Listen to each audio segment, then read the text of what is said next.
काय नेमकं तुम्ही या ठिकाणी पोहोचले आहेत जी धक्कादायक घटना घडलेली आहे? ही बातमी ऐकूनच मी तातडीने या बसस्थानक स्वारगेट बसस्थानकवर आलेली आहे।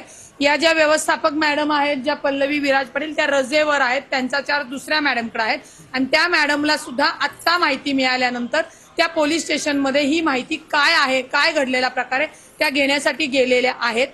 जर हा प्रकार घडला असेल तर हा भयान आहे, परंतु त्याला जबाबदार बस स्थानक 5:30 वाजताची घटना आहे। हे स्वारगेट बस स्थानक जे आहे ते महाराष्ट्रातल्या वेगवेगळ्या शहरांमध्ये याच बस स्थानकातून बसेस या रवाना होत असतात आणि याच स्वारगेट बस स्थानकातल्या शिवशाही बसमध्ये ही घटना घडलेली आहे। जी शिवशाही बस आता आपण पाहू शकतो या बस स्थानकामध्ये लावण्यात आलेली आहे। बसच्या चौबाजूनी बॅरिकेडिंग हे पुणे पोलिसांकडून करण्यात आलेलं आहे, कारण स्वारगेट पोलीस स्टेशनमध्ये या संदर्भातला गुन्हा दाखल करण्यात आलेला आहे आणि त्यानंतर आपण पाहू शकतो ही जी बस आहे आता इथे बघ्यांची देखील गर्दी वाढलेली आहे। ज्यावेळी ही संपूर्ण घटना इतर लोकांना कळाल्यानंतर आपण पाहू शकतो ज्या बसमध्ये या नराधम आरोपीने या पीडित तरुणीवरती बलात्कार केलेला आहे आणि त्यानंतर या ठिकाणावरनं पलायन केलेलं आहे ही ती बस आहे आणि जो आरोपी आहे तो अद्यापही फरार आहे। त्याच्या शोधासाठी पुणे पोलिसांकडनं जवळपास 12 पथकं ही वेगवेगळ्या भागांमध्ये रवाना करण्यात आलेली आहे। अद्यापही आरोपीचा शोध लागलेला नाहीये, कारण आरोपी जो आहे तो रेकॉर्डवरचा गुन्हेगार आहे आणि त्याच्यावर याआधीच काही वेगवेगळे गुन्हे सुद्धा दाखल आहेत। मात्र तो सध्या जामिनावरती बाहेर असल्याची बस उभी होती आणि हा सगळा घटना नक्की कशी घडली?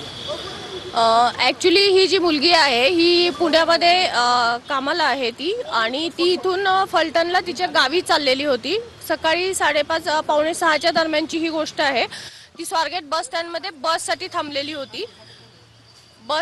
साठी थांबलेली होती ती, तर त्यावेळेला आरोपी जो आहे तो तिथं गेलेला होता, तिच्याकडेनं फिरताना पण दिसतोय आणि तिच्या शेजारी बसलेला एक माणूस उठून गेलेला आहे। हे दोघांचं बोलणं चालल्यावरती आरोपी तिच्याशी बोललेला आहे, तिच्याशी गोड गोड बोलून त्यानं ओळख करून घेतली तिच्याशी आणि तिला म्हटलं की फलटणची कुठं जाते ताई असं तिला विचारलं, तर ती म्हटली की मला फलटणला जायचं आहे। तर तो म्हटला की सातारची बस जी आहे ती इथं नाही लागत म्हणे, तिकडे लागलेली आहे म्हणे। तर ती म्हटली नाही बस इथंच लागते म्हणून मी इथं बसलेली आहे।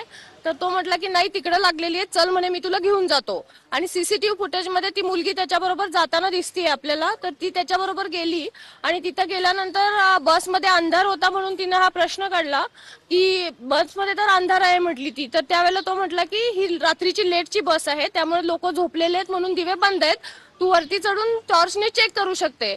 आणि मग तिला असं गोड बोलून त्यानं वरती चढायला सांगितलं। ती ज्यावेळेला टॉर्च लावायसाठी वरती गेली त्यावेळेला मग यानं मागून दरवाजा लावून घेतला आणि तिच्या बाबतीत हा अतिप्रसंग घडलेला आहे तिथे। त्याच्यानंतर तो आरोपी उतरून गेला, ही मुलगी बसमधनं उतरली आणि आपल्या बसने म्हणजे कुठेही तिथं दुसऱ्या बसचा एक ड्रायव्हर तिथे दिसत आहे वगैरे, पण ती उतरून दुसऱ्या बसने आपल्या गावी चाललेली होती आणि जात असताना मग तिनं मित्राशी बोलली आणि मित्रांना सांगितल्यानंतर ती पोलीस स्टेशनला इथं कंप्लेंट देण्यासाठी आली। काल ती इथं पोलीस स्टेशनला आल्यानंतर तिनं कंप्लेंट दिल्यानंतर आम्ही इमिजिएट सीसीटीव्ही फुटेज काढलेले आहेत तिथले। त्या सीसीटीव्ही फुटेजमध्ये आरोपी आम्हाला निष्पन्न झालेला आहे। सदर आरोपी हा ग्रामीणच्या हद्दीतला शिरूर गावचा आहे। याच्यावरती पूर्वी 392 सारखे शिरूर शिक्रापूरला गुन्हे दाखल आहेत आणि आरोपीची हे झालेलं आहे, निष्पन्न झालेला आहे ह्याच्यातला। या आरोपीला शोधायला कालपासून जवळपास आमच्या 8 टीम काम करत आहेत, क्राईमच्या टीम आहेत, झोनच्या टीम आहेत आणि जवळपासच्या भागामध्ये सगळीकडे त्याचा शोध घेतला जात आहे। डॉग स्क्वॉड पण रात्री नेलेला होता, तिथल्या शेतांमध्ये वगैरे कुठं लपून बसला असेल तर त्या दृष्टीने आमचा सर्च सगळा कालपासूनच चालू आहे या संदर्भात। चालक वाहक कुठे होते, बस लॉक केलेली नव्हती का? आगार प्रमुखांशी तुमचं काही बोलणं झालंय का? ज्यांच्या प्रॉपर्टीत ही घटना घडली आहे त्या लोकांना एसटीच्या कुणालाच काही माहिती नाही असं काही घडलंय त्यांच्याकडे? नाही, असं माहित नसायचा प्रश्न नाहीये तिथं, परंतु आमच्याकडे कंप्लेंट आल्यानंतर आम्ही त्याच्यावरती कारवाई चालू केलेली आहे। तिथं रात्री सुरक्षा रक्षक नसतात का? पॉइंट आहे आपला पोलिसांचा, ते सीसीटीव्हीच्या आउटपुट आपल्या स्वारगेट पोलीस ठाण्यामध्ये बरोबर मध्ये बस पार्क केलेली होती स्वारगेट एसटी स्टँडच्या। अशा बसमध्ये रेप होतो, बलात्कार होतो एका 26 वर्षाच्या मुलीवरती आणि त्या आजूबाजूला कुणालाच कळत नाही। तुम्हाला वाटत नाही का की सिस्टीम मधले काही लॅप्सेस आहेत ज्याचे हे परिणाम आहेत? नेमका दोष कोणाचा आहे, चूक कोणाची आहे? एसटी आगारात बस लावून ती लॉक न करणाऱ्या चालक वाहकाची, ती बस लॉक होऊ शकत नाही म्हणून एसटी प्रशासनाची की तिथं सीसीटीव्हीचे आहेत त्याचं मॉनिटरिंग नीट झालं नाही म्हणून पोलिसांची नाही, पोलिसांचं ऍक्च्युली पेट्रोलिंग चालू असतं, पण प्रत्येक बसला जाऊन पोलीस चेक करू शकत नाही बसमध्ये काय होतंय. आणि ही बस आतमध्ये होती, त्यामुळे सिक्युरिटीचा प्रश्न तिथल्याही येतो, डेपोमध्ये सिक्युरिटीचं काय आहे त्याच्याबद्दल. दुसरी गोष्ट असं आहे की ही गोष्ट झाल्यानंतर मुलगी बसमध्ये बसून निघून गेलेली आहे. तर तिनं थोडा जर आरडाओरडा तिथं केला असता तर इमिजिएट लोकांनी बऱ्यापैकी मदत केली असती. सीसीटीव्ही फुटेजमध्ये आपल्याला दिसतंय तो आरोपी खाली उतरतोय, त्याच्या 2 मिनिटात मुलगी लगेच खाली उतरतीये, पण असा कुठला प्रकार तिथं झालेला आढळून आलेला नाहीये. मुलीची तब्येत कशी आहे? मुलीची तब्येत एकदम व्यवस्थित आहे, ती काल व्यवस्थित बोलत होती, मी स्वतः तिच्याशी बोललेली आहे आणि तिचं मेडिकल पण चालू आहे. तपास नक्की कोणत्या दिशेने आहे? मुलगी तर पलटून गेलेली आहे, मात्र आरोपी स्वारगेटमधून बाहेर पडल्यानंतर कोणत्या दिशेने गेला?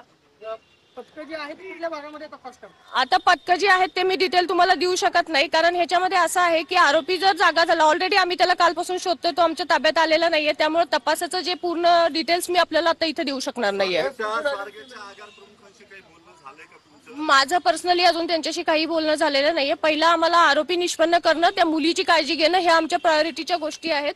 त्या झाल्यानंतर आज आता आम्ही त्याच्यामध्ये माहिती घेऊ त्यांच्याकडूनही, त्यांच्याशी बोलणं करून घेऊ.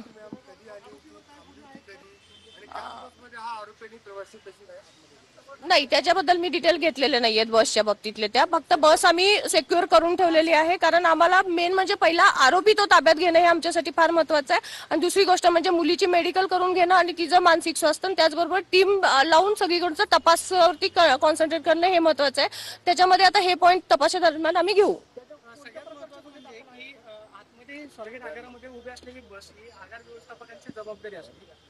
पहाटेची 5:30ची जर घटना असेल म्हणजे 4 नंतर स्वारगेट आगारातली वर्दळ जी आहे वाढायला सुरुवात होते. अशा सगळ्या गर्दीच्या